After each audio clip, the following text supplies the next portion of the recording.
बारिक मोर पिता पुत्र और पवित्र आत्मा की महिमा हो। आप सभी को प्रभु यीशु मसीह के मधुर नाम में जय मसीह की। मैं आशा करता हूं कि आप सभी भले चंगे होंगे, खुश होंगे, तंदुरुस्त होंगे। जैसा कि हम जानते हैं कि सीखना अपने आप को उन्नति के मार्ग में ले जाना है। सीखने से अपनी उन्नति होती है और अच्छी बात है हम सीखने के मन रखें। आज का विषय बुद्धिमान और मूर्ख बिल्डर है। आज का विषय है बुद्धिमान और मूर्ख बिल्डर। मत्ती रचित समाचार अध्याय 7 उसका 24 से 27 आयत। इसलिए जो कोई भी मेरे इन शब्दों को सुनता है और इन पर चलता है, उसकी तुलना उस बुद्धिमान मनुष्य से होगी जिसने अपना मकान चट्टान पर बनाया। वर्षा हुई, बाढ़ आई, आंधियाँ चलीं और यह सब उस मकान से टकराए, पर वह गिरा नहीं, क्योंकि उसकी नींव चट्टान पर रखी गई थी।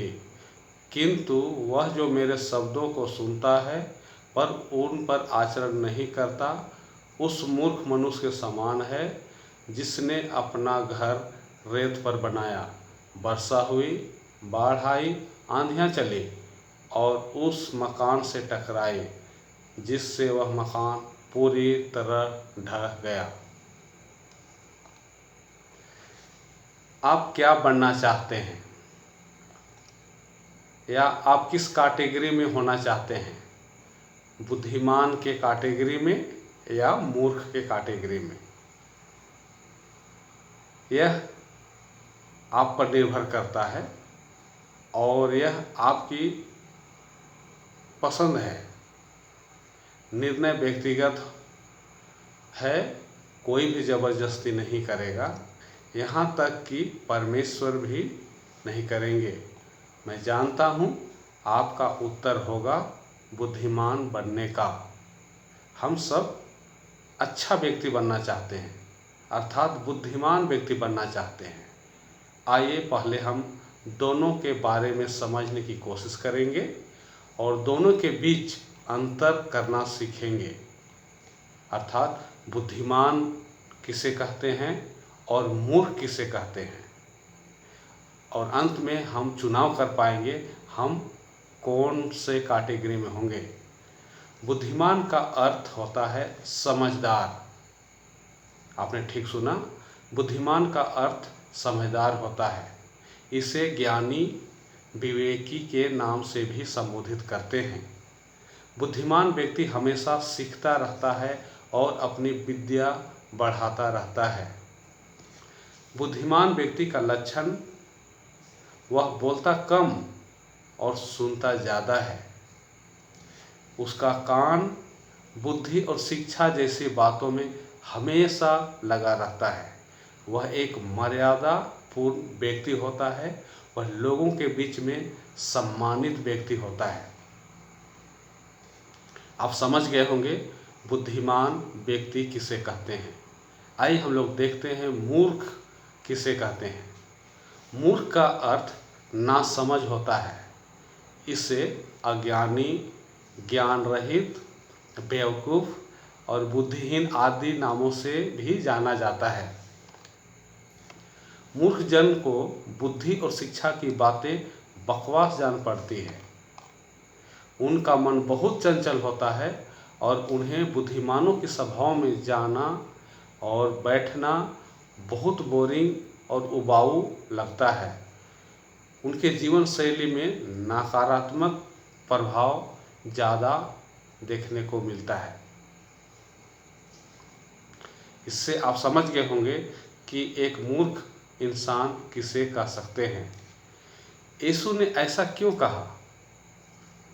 इसलिए जो कोई मेरे इन शब्दों को सुनता है और इन पर चलता है, उसकी तुलना उस बुद्धिमान मनुष्य से होगी। ऐसा उसने क्यों कहा? यीशु मसीह बहुत प्रभावशाली और बुद्धिमान थे। पुराने नियम के राजा सुलेमान से भी ज़्यादा और बड़ा, जिसके पास सीबा की रानी उसकी बुद्धिमत्ता के कारण भेंट लेकर उससे मिलने आई थी। यीशु मसीह एक व्यक्ति के रूप में कैसा था। जब इतनी बड़ी बातें यीशु मसीह कह रहा है तो एक सवाल उठता है, यीशु मसीह एक व्यक्ति के रूप में कैसा था। हम लोग इसको संक्षिप्त में सीखेंगे। यीशु मसीह एक महान चरित्र वाला व्यक्ति था। यीशु के पास एक तरस खाने वाला स्वभाव था, हम इससे वाकिफ हैं। वह अपने स्वर्गीय पिता की इच्छा के अधीन रहता था। वह मरियम और यूसुफ के अधीन भी एक विनम्र पुत्र की तरह रहा। यीशु मसीह अपने माता पिता के आज्ञाकारी था। यीशु के पास दया और क्षमा का आत्मा था। यीशु की ख्याति भला और देखने वाली थी।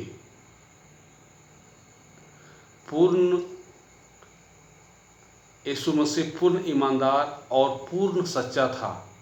यीशु अपने अनुयायियों के साथ घनिष्ठ संबंध में रहता था। यीशु हमारे कमजोरियों को जानते थे और समझते हुए भी वो धैर्यवान थे।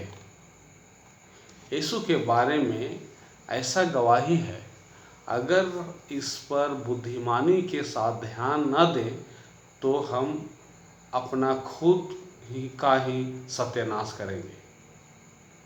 आइए हम फिलिपियों की पत्री में पौलुस क्या लिखता है उसको हम देखें।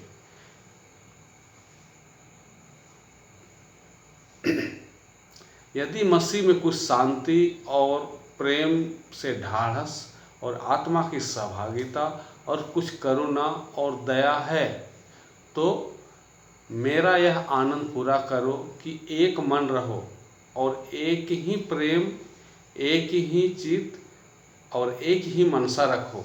विरोध या झूठी बड़ाई के लिए कुछ न करो, पर दीनता से एक दूसरे को अपने से अच्छा समझो। ऐसा हर एक अपने ही हित की नहीं वरन दूसरों के हित की भी चिंता करें। जैसा यीशु मसीह का स्वभाव था वैसा ही तुम्हारा भी स्वभाव हो, जिसने परमेश्वर के स्वरूप में होकर भी परमेश्वर के तुल्य होने को अपने वश में रखने की वस्तु न समझा, वरन अपने आप को ऐसा सुन कर दिया और दास का रूप धारण किया और मनुष्य की समानता में हो गया और मनुष्य के रूप में प्रकट होकर अपने आप को दीन किया और यहाँ तक आज्ञाकारी रहा कि मृत्यु, हाँ क्रूस की मृत्यु भी सह ली। इस कारण परमेश्वर ने उसको अति महान भी किया और उसको वह नाम दिया जो सब नामों में श्रेष्ठ है, कि जो स्वर्ग में और पृथ्वी पर और पृथ्वी के नीचे वे सब यीशु के नाम पर घुटना टेके और परमेश्वर पिता की महिमा के लिए हर एक जीव अंगीकार कर ले कि यीशु मसीह ही प्रभु है। यीशु मसीह एक महान चरित्र वाला व्यक्ति था और उनके स्वभाव के बारे में देखते हैं कि वह ऐसा स्वभाव का था जो लोगों को आकर्षित करता था। अगर हम बुद्धिमान हैं तो इस चीज़ को जरूर अपने मन में धारण करेंगे, क्योंकि बुद्धिमान व्यक्ति शिक्षा को तुच्छ नहीं जानता। मूर्ख व्यक्ति ही शिक्षा को और बुद्धि को तुच्छ जानता है। आइए हम बुद्धिमान हों और अपने जीवन में एक अच्छा निर्माण करें। परमेश्वर आशीष दे। धन्यवाद। आपके उज्जवल भविष्य कामनाओं के साथ मिलते हैं अगले वीडियो में। परमेश्वर पिता की असीम दया का स्पर्श सदैव आप सबों के साथ हो। आमीन।